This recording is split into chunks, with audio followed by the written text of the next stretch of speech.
Oke, Assalamualaikum warahmatullahi wabarakatuh. Selamat datang kembali di pertemuan mata kuliah Praktek Kewirausahaan. Pada pertemuan kali ini kita akan melanjutkan materi perkuliahan kita untuk membuat sebuah proposal bisnis. Topik kita adalah bisnis model kanvas. Jadi, sebuah alat sakti yang sering digunakan oleh startup kelas dunia hingga perusahaan multinasional untuk memetakan bisnis mereka hanya dalam satu lembar kertas. Bisnis model kanvas seringkali disingkat sebagai BMC. Pada topik kali ini kita tidak hanya akan membahas definisinya, tapi kita akan membedah kesembilan bloknya satu persatu secara detail lengkap dengan contoh nyata agar kalian bisa langsung mempraktekkannya pada ide bisnis kalian. Mari kita mulai. Apa itu BMC dan mengapa penting? Jadi BMC itu pertama kali diperkenalkan oleh Alexander Osterwalder. Jadi BMC ini adalah sebuah peta ya untuk melihat gambaran besar bisnis kita dengan sangat jelas. Nah, BMC sendiri itu disajikan dalam bentuk visual yang dibagi menjadi 9 blok. Kemudian alasan kenapa BMC itu penting buat bisnis kita, pertama karena BMC ini disajikan secara visual. Jadi otak kita itu lebih cepat menangkap gambar daripada tulisan-tulisan yang panjang. Kemudian yang kedua, BMC itu lebih fokus. Kita dipaksa untuk memikirkan hal-hal yang paling esensial dalam bisnis kita. Dan yang ketiga adalah fleksibel. Jadi kita bisa mengubah-ubah isi kotak BMC kita tanpa harus mengetik ulang proposal bisnis dari awal. Oke, jadi pada video kali ini kita akan membuat sebuah contoh kasus penyusunan BMC untuk bisnis catering makanan sehat berlangganan ya. Kita masuk ke blok pertama yaitu customer segments. Jadi dalam blok pertama ini ya kita menentukan siapa yang akan membeli produk kita. Jadi sebelum kita membuat produk, kita harus cari tahu dulu siapa yang mau membeli. Siapa target pasar kita? Apakah mereka remaja, kerja kantoran, atau ibu rumah tangga? Nah, dalam contoh kasus kita, segmen pasar dari healthy catering itu sendiri adalah pekerja kantoran usia 25 sampai 40 tahun yang sibuk dan ingin hidup sehat di kota besar. Blok nomor 2 adalah value propositions. Jadi value propositions ini adalah solusi yang kita tawarkan gitu ya. Apa nilai tambah dari produk kita? Apakah produk kita lebih murah, lebih cepat, lebih berkualitas dibandingkan produk pesaingnya kita? Contoh, dalam contoh kasus kita ini adalah healthy catering itu menawarkan menu dengan kalori yang terukur oleh ahli gizi yang dikirim tepat sebelum jam makan siang. Ini adalah nilai jual utama dari produk healthy catering. Kemudian blok yang ketiga adalah channels. Channel ini menggambarkan bagaimana cara kita menjangkau target pasar. Apakah lewat media sosial, atau lewat website, atau pengiriman langsung. Pada contoh healthy catering, kita akan menggunakan iklan Instagram sebagai media promosi dan menggunakan WhatsApp untuk pemesanan harian dari pelanggan. Kemudian kita lanjut ke blok nomor 4, yaitu customer relationships. Nah, bisnis yang bagus itu bukan cuma menjual sekali gitu ya, tapi soal bagaimana membuat pelanggan itu bisa balik kembali dan membeli lagi. Jadi bisa membeli berkali-kali. Bagaimana caranya ya? Kita tuliskan di kotak ini ya, di bagian blok customer relationship.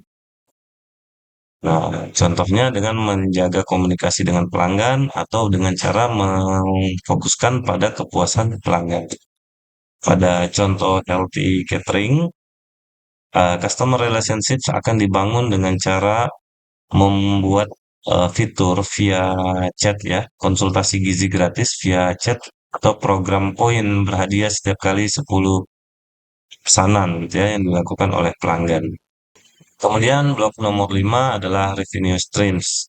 Jadi blok ini menggambarkan dari mana saja sumber pendapatan bisnisnya kita ya.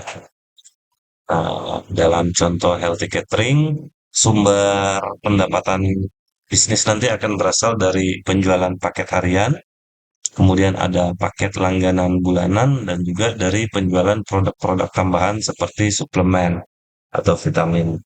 Selanjutnya di blok keenam, key activities gitu ya.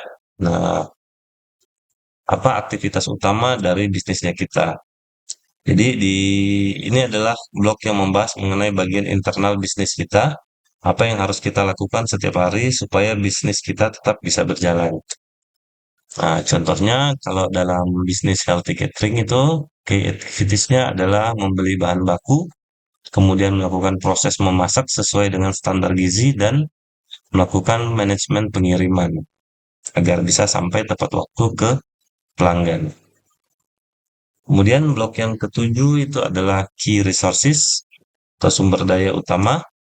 Jadi pada blok ini kita akan menuliskan aset penting apa saja yang harus dimiliki oleh bisnisnya kita supaya bisa membuat bisnis itu bisa terus berjalan. Nah, aset itu sendiri bisa berupa manusia, SDM, bisa berupa fasilitas fisik, bisa juga berupa brand atau merek dari bisnis kita. Untuk contoh healthy catering sendiri, key resources-nya adalah juru masak profesional, ya, karena tanpa juru masak profesional, bisnis catering ini tidak bisa berjalan. Kemudian ada dapur produksinya untuk memasak makanan. Kemudian ada kurir yang akan mengantarkan produk kita sampai ke konsumen, dan merek atau brand yang kuat.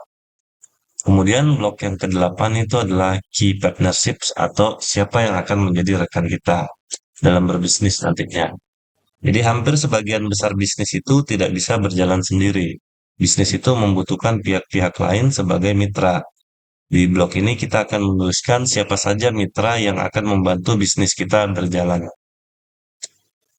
Fungsinya itu tadi, yaitu biar bisnis kita itu bisa tetap berjalan gitu ya. Nah, untuk contoh dalam healthy catering sendiri, key partnership-nya atau pihak mitranya dia yang pertama itu adalah supplier.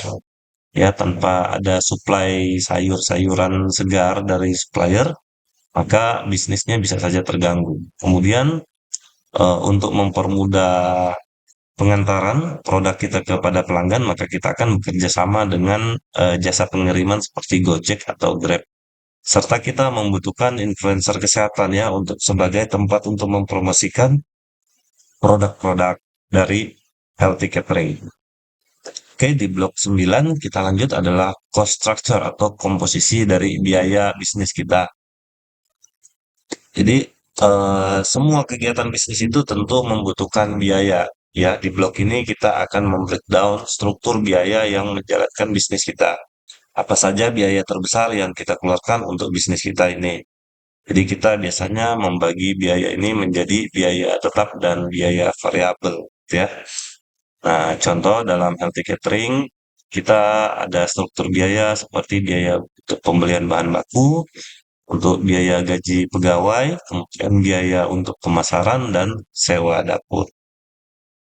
Oke, jadi dari ke 9 blok tersebut kita akan susun menjadi seperti ini ya. Nah, jadi di setiap blok itu berisi poin-poin penting. Nah, jadi tidak boleh terlalu panjang karena tadi seperti sudah dijelaskan di awal, salah satu keunggulan utama dari BMC ini adalah fokus.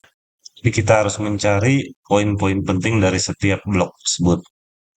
Sedikit tips dari saya ya, pada saat kita membuat BMC itu sendiri, kita harus mulainya dulu dari sebelah kanan gitu ya, ya dari segmen pelanggan.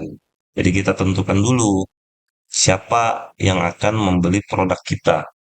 Kemudian kita lanjutkan nilai atau apa saja keunggulan dari produknya kita. Baru kita pikirkan urusan-urusan yang berikutnya. Kemudian biasanya orang membuat BMC ini menggunakan bantuan sticky notes gitu ya. Jadi semacam kertas yang ditempel. Nah, karena nanti seiring berjalannya waktu, poin-poin dari BMC ini bisa saja mengalami perubahan gitu ya. Kalau kita sudah melakukan riset lebih mendalam atau pada saat kita sudah menjalankan bisnisnya. Nah, sehingga kita bisa dengan mudah menggantinya gitu ya kalau kita menggunakan sticky notes. Kemudian yang terakhir adalah dalam membuat BMC ini kita tidak boleh terlalu detail. Kita cukup menuliskan poin-poin pentingnya saja, tapi bisa memberikan gambaran jelas mengenai bisnisnya kita. Oke, demikian materi pertemuan kita hari ini yang berkaitan dengan membuat BMC untuk bisnis kita. Semoga bisa dipahami. Apabila ada yang ingin ditanyakan, boleh silakan dituliskan di kolom komentar. Terima kasih atas perhatiannya. Assalamualaikum warahmatullahi wabarakatuh.